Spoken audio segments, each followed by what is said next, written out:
All right.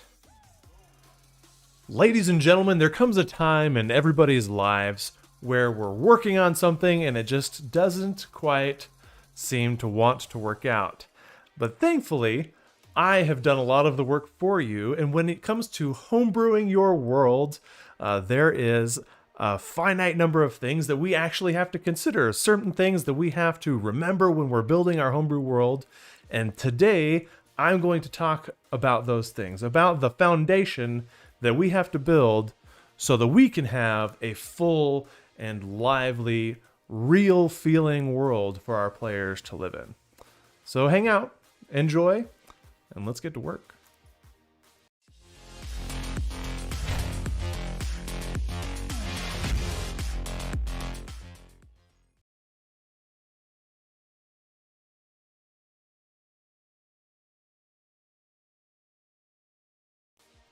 All right, so you can see here that I already have notes on the paper, and this is a lovely techno beat in the background, but my voice audio is coming through clear. Excellent, that's what we needed.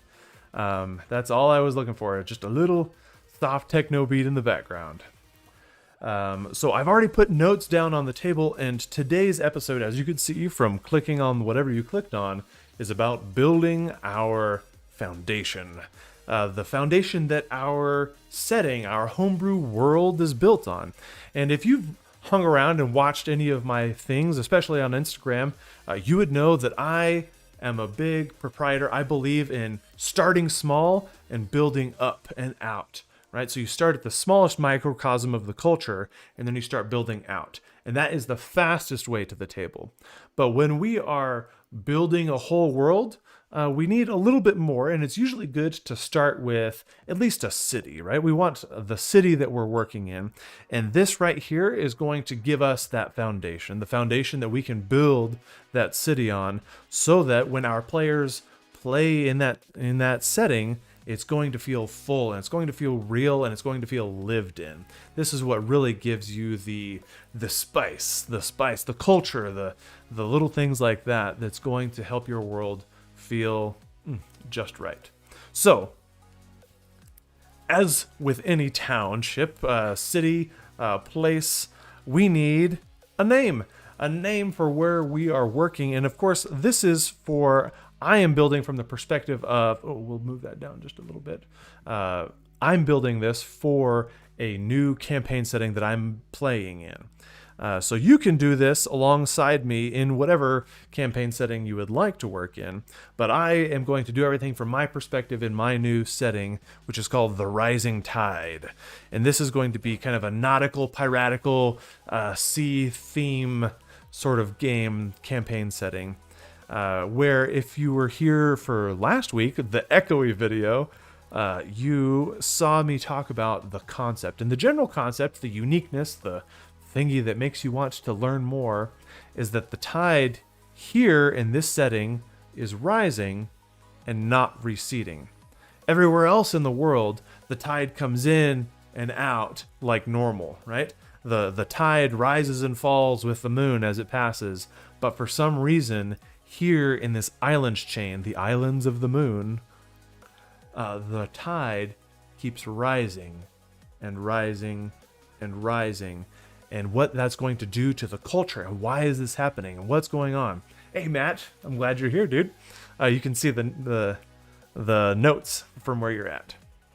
Love the skull mug. Yeah, you like that? Nice. Ooh, YouTube actually can't see that, so that's a tidbit just for you guys on Instagram there.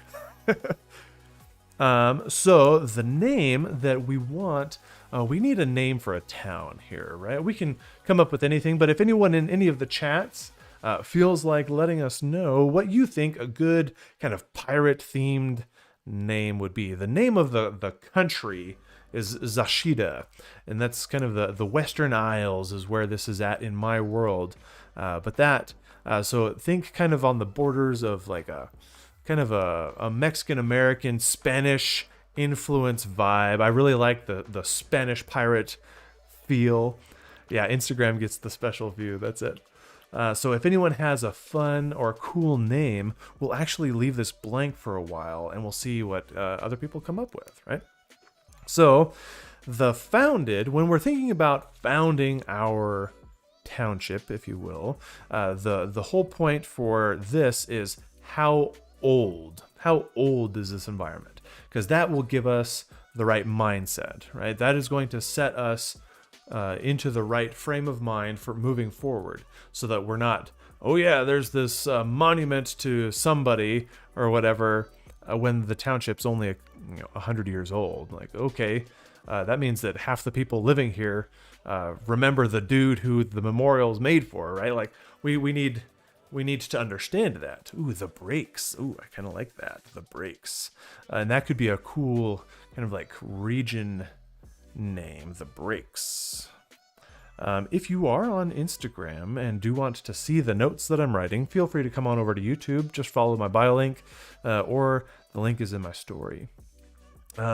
So I imagine this is like an old place. There's probably a neat name for where the water breaks. So it was probably founded, let's say, 500 to 1,000 years ago. So just kind of that time frame. So we're getting along in years, right? We have to remember, 500, that doesn't sound very old. The United States of America is like just over 200 years old at this point. Like, it's not very old, right? And so 500 is actually twice the age of our country here, for those of us in the United States. But think of it from the perspective of, okay, what is, from a dwarf's perspective or an elf's perspective, right? What is, a long time to these people? And so in a setting, like, I like to run settings that are very racially diverse. That means there's dwarves and elves and tieflings and halflings and gnomes and goblins and orcs and all the people they live. Like, yeah, there's conflict, of course. There's cultural conflict, but at the end of the day, diversity is pretty standard. But at the end of the day, an elf that's living to 1,000 or 2,000 or who knows how long years, what does, oh yeah, so your town's 200 years old? Like, I've got shirts that are older than that, man. Like, what do you want, dude? Like, what does that mean to me? The Broken Mast Cove, a town in a cove that is littered with the broken masts of ships. So I really like that, and I'm actually going to put that, the Broken Mast Cove. I'm going to put that down here because I think that sounds like a really good, like, smuggler's hideout, the Broken Mast Cove. And I'm envisioning that on like a piratey map, even like, oh yes, go down to the Broken Mast Cove, me hearties. Yes, you'll find, some scallywag down there who's willing to do something for you. That's a perfect place to send the party on a quest, right? That's awesome. The Broken Mast Cove. So I'm going to put that down here by the guild, just so that we can remember that, because I like that, Earthos. Back to when it was founded, keeping in mind, there are elves whose, I've got shoes older than your town, dude. Like, what does this matter? And so the generally whimsical, flowing nature of pirates, the short-lived lives of the pirate, I think we're going to keep it on the short end of the scale. But what this means is that there's probably not going to be like some ancient dwarf in charge here, right? The governing body is going to also represent how young this place is and how fluid the people are. So we're going to keep it on the shorter end here, and maybe it's about 500 years old. From a fantasy perspective, very short term. Things I know on YouTube says, I feel like people would talk about the water line the way I talk about the housing development in my home city.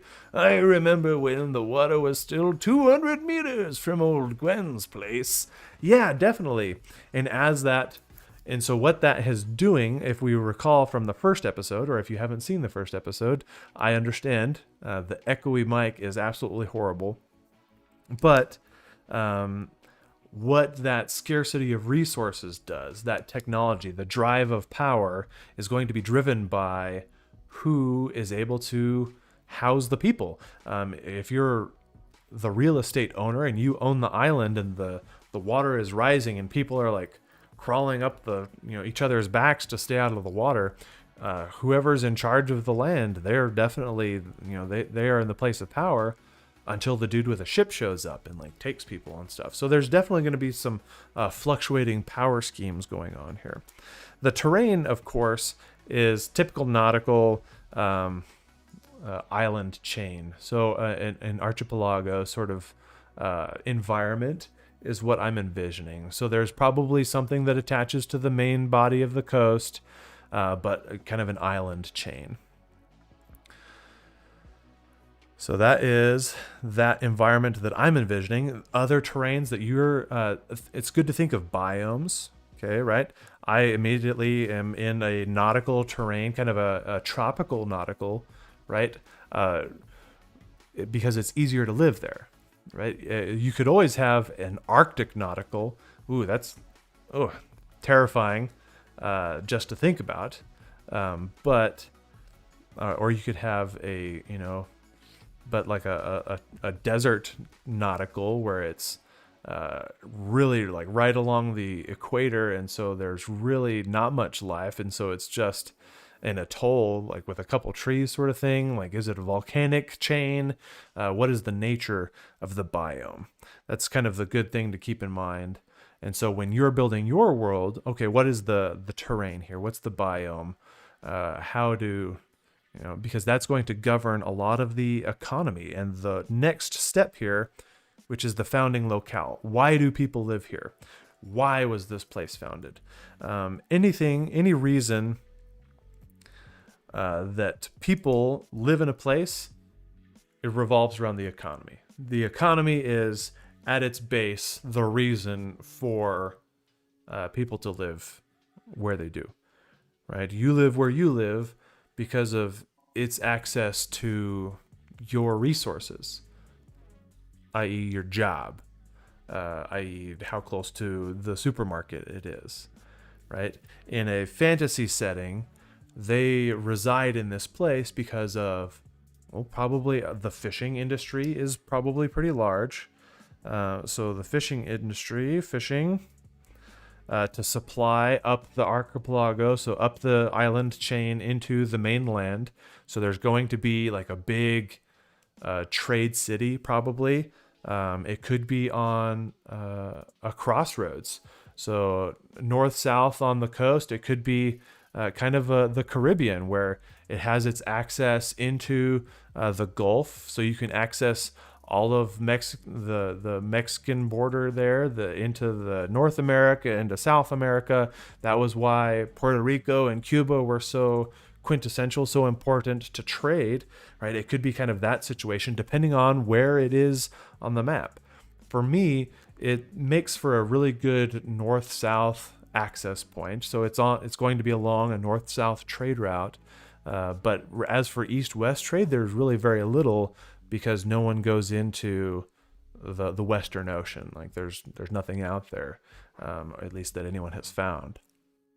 So things like that.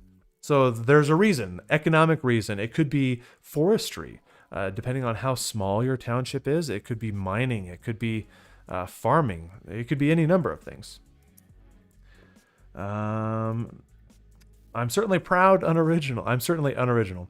I feel like an agricultural trade could be all right for this setting. Yeah, and there's definitely room for thinking about the things that are grown in tropical environments, things that grow well. You've got your tobaccos, your corns, your rices, those stock-based products are going to be able to be grown there. And so I could see some land grabbing entrepreneur who has a tobacco farm on this island. And so, you get some like noblish bum or whatever, some mercantile lordling who is killing refugees as they're being driven out of the city, out of the docks, because it's being flooded. And so he's killing people that are going into his farmland. There are refugees in his farmland. And so that will create some great moral dilemma for the players. Okay, well, what do we do here? This landed merchant here is hiring us to drive off refugees, but like, where are they going to go? I'm not going to just go kill refugees, sort of thing. Or are your players going to do that? That's for them to decide. Sugar, certain fruits, anything relating to alcohol in this agricultural trade fits a pirate vibe. Very good, yeah. Fruits, sugars, yeah, sugar cane would be perfect. So there is room for the agriculture. Agriculture, good heavens, spell it out, man. And kind of just a general trade city. So there could be a large, this could be, if our main city, Brokemast Cove definitely has a bunch of urchins snatching up salvage that floats up to the shore. Perhaps there are even strict diving and salvage laws to regulate scavenging the wreckage. Ooh, that's a really good point. I like that point. I can see something along those lines happening, and I think we're kind of finding, as we're working through this setting, that we're finding two different camps, right? We've got a mercantile trade city, and then we have like the Broken Mast Cove, kind of our pirate city. And so there's going to be, maybe we'll kind of do this Waterdeep style where there's kind of the Undercity sort of thing, sort of vibe. And so the Broken Mast Cove could be this really cool, a really cool cavern sort of thing that makes for, a great dock, a great port, but it's, kind of beneath the island sort of thing.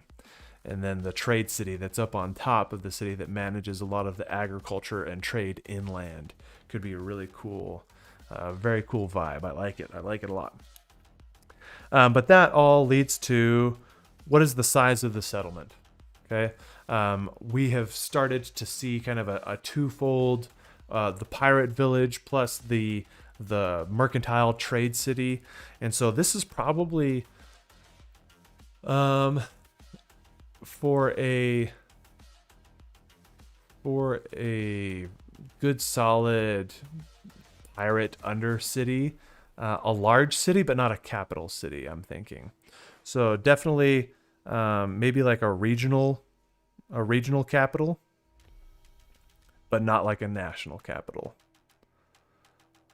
And so a great way to think of that is kind of the progression of like village to town, the city to train of thought to like a capital to a mega city sort of thing, a megapolis. And so we're going to kind of be in this city capital area here. So quite large, but not as maximum as it could be. The hierarchy, because we're dealing with a kind of a capital or a regional capital, we're definitely going to see a larger, more important governing body in this area. It's not like some one person can be the lord of all of whatever name we come up with. The Breaks. Ooh, that could be the region. Yeah, okay, there we go. So the Breaks is the name of our region here. And the Breaks. So that's kind of the name of the region in general, but we still need a good name for the mercantile trade city. We need a trade city name, everybody. So if you're watching, drop in the chat good trade city, like coastal trade city names. What comes to mind? We have the region, which was referred to as the Breaks, and we have kind of a pirates kind of undercity known as the Broken Mast Cove. So those are two of the things that we've got so far. But a hierarchy in a capital, so you might have the one person who's supposed to be in charge, the governor or the mayor sort of thing, but you're going to have subordinate authorities that will probably do more of the actual management of the city. So it's not as though the players will really be in an environment where I want to go talk to the mayor, like they might be able to do in a village or a town, or maybe even a city, right? So we have to think, okay, this is a capital city here. They might be able to sway some influence with a local church sort of thing, work through there. Hey, heroes, it's good to see you, man. I'm glad that you're here.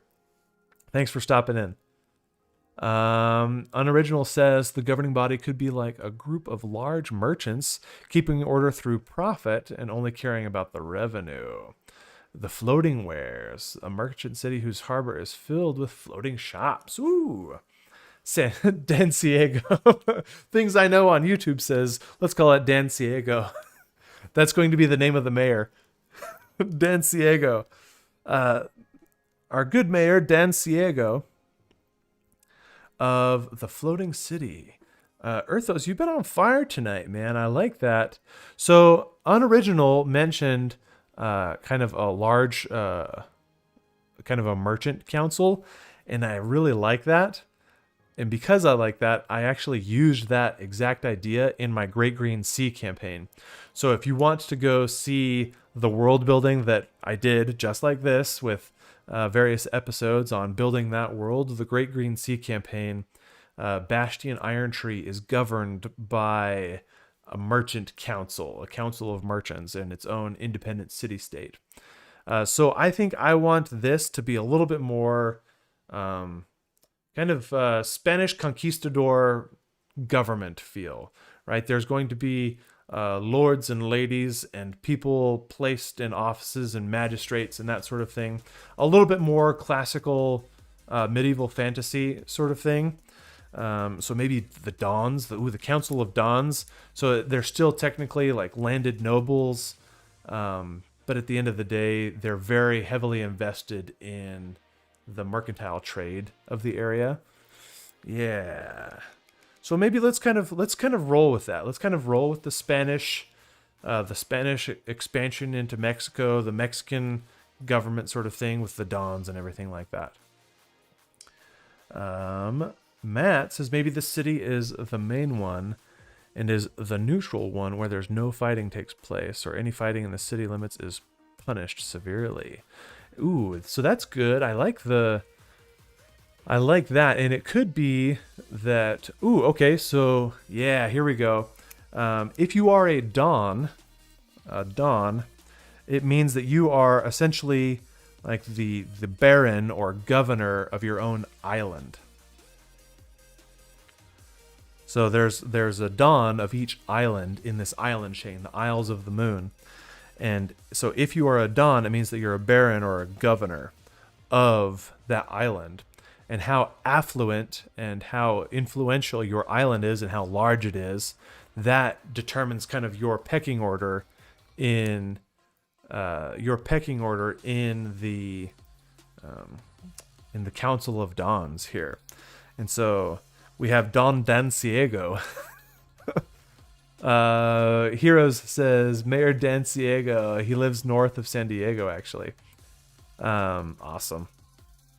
Yeah, so we'll have this kind of Council of Dons, but then we need kind of maybe we'll work on that. I do kind of like this Council of Dons thing.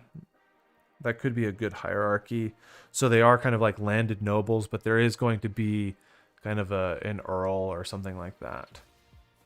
Matt on YouTube is saying so that trading and whatnot can happen in the city without fear of having your goods robbed or worse. Yeah, which would definitely create an interesting dynamic with the Undercity, that Broken Mast Cove. That's where you go if you're shady deals, but you're not protected like you would be working in the actual floating city. Mooncrest Isle, the largest of the Moon Isles. Mooncrest. Mooncrest. Ooh, eclipse. Okay, let's work with the moon theme. Mooncrest. So we've got a Mooncrest and the broken mast. Mooncrest. So we're still, everybody who's hopping in right now, we're still brainstorming the actual name of our city. Everyone who's on Instagram, if you want to see the notes that I'm writing, come on over to YouTube. Yeah, Mooncrest. I kind of like that. That's got a good vibe to it. All right, we'll think on it. And so this council, this hierarchy, this is the governing body. This is what manages our heretofore unnamed township, right? Unoriginal says, I like the risk versus reward. Trading with the pirates may be more profitable, but there's definitely much more risk, right? Because you're not protected by the Council of Dons and the laws that they have, which may be slightly oppressive and overtaxed, but you know that you're going to get what you bargained for there, right? So that is where we get into the factions, the best part of making your world feel full. And I would say that you want to have a community faction. So one of these things, a church, a guild, a gang, and a council for every tier of your settlement. So 1 for your village, 2 if it's a town, 3 if it's a city, 4 for a capital, 5 if you're like, this is like a national capital here. And so because we're dealing with kind of a regional capital, we'll eventually, we're not going to do it tonight, don't worry everybody, we'll eventually want 4 factions of each of these things. So we want 4 churches that we have made and ready. And once you have that, you can mix and match and do all the things that you need to build more, especially if your players are like, well, I'd like to go to the Church of Death. Okay, cool, excellent. Here is the name of the Church of Death, the Church of the Great Abyssal Mother. Excellent. And we go to the Church of the Abyssal Mother, and you meet with Shadow Father Cain. And Shadow Father Cain talks to you and does X, Y, and Z. And you just pulled that off of whatever notes you have behind your screen. If you don't watch my Instagram stuff about preparing to improv, that's crucial. Just print off a list of names, people, places, things, and secrets to hand out. And that is gold. It will go a long ways for you. But right now, we're building our world. And so we need a church. Let's build a church. A church in the Isles of the Moon. What is the church that we can make? Earthos says, how long have the Dons ruled? Maybe going on the conquistador vibe. There could be a faction of the past rulers. Ooh, I like that. So Earthos mentions a faction of past rulers. So we've kind of gone with let me pull it down. This place has been around about 500 years, right? So if there was perhaps a slightly longer lived cultural faction, say a group of sea elves, indigenous sea elves, then we could use them as, hey, we've been here eons. Like you guys and your newfound whatevers, very Avatar in the Way of Water. If you haven't seen that yet, it's a fun flick. It could have been half the length and gotten the point across, but it was good. It was good and definitely talked. It gave an interesting perspective of kind of this nautical based culture, which is fun. So that could be an interesting kind of church. There could be a local indigenous belief system in place. That could be kind of cool. So indigenous. Oh yeah. That's definitely how that's spelled. I have no idea. Yeah, indigenous. So there could be this indigenous belief system. So whatever the indigenous culture called themselves, they could have an entire belief system revolving around that. I kind of like that. We definitely, being in a nautical setting, the Rum Runners. We move your drinks where you want. Not enough product, we deliver. Too much product, we sell. Want a drink, we pour. Rum runners aren't responsible for any injury or illness. Yeah. Moonbreak, Dawnbreak, Sunfall, Lunalia. Still spitballing island names. Ooh, Moonbreak and Broken Mast. Ooh, okay. So we could kind of play on the Moonbreak and Broken Mast. I kind of like where we're going there. Erthos, you are just spitting tonight, man. I love it. Church of the Sunken Ways, a church of people who believe in the things hidden by the water, secrets, and that which lurks in the dark depths. Yes. So in my world, I have my own. I have my own cosmology and my own list of deities that I've made, and so we would definitely that would be a church of Uzo. Uzo's Church of the Sunken Ways. The Church of the Sunken Ways. And so Uzo is the god of secrets. Uzo is the god of knowledge, and Butha is the goddess of secrets. And so they kind of go hand in hand. And so perhaps this could be an interesting combination of Uzo and Butha, the god of knowledge and the goddess of secrets. The Church of Sunken Ways. Yeah, Church of the Sunken Ways. Very cool. That sounds cool. It sounds good. It's all about the secrets beneath the waves. Very cool. That is a good church. Awesome. So now we need a guild. A guild, we have kind of our Broken Mast Cove, which is kind of talking about our piratey feel, our piratey vibe there. So we could think a little bit more on that. There's definitely going to be like a shipwrights guild. That's going to be kind of a given there. A shipwrights guild. Probably some merchant guilds sort of thing. The thieves probably might not be as much thieves in this environment, right? Not in your classic roguish sense. Because when so much of your environment is, oh yeah, these just piratey people and their, ways.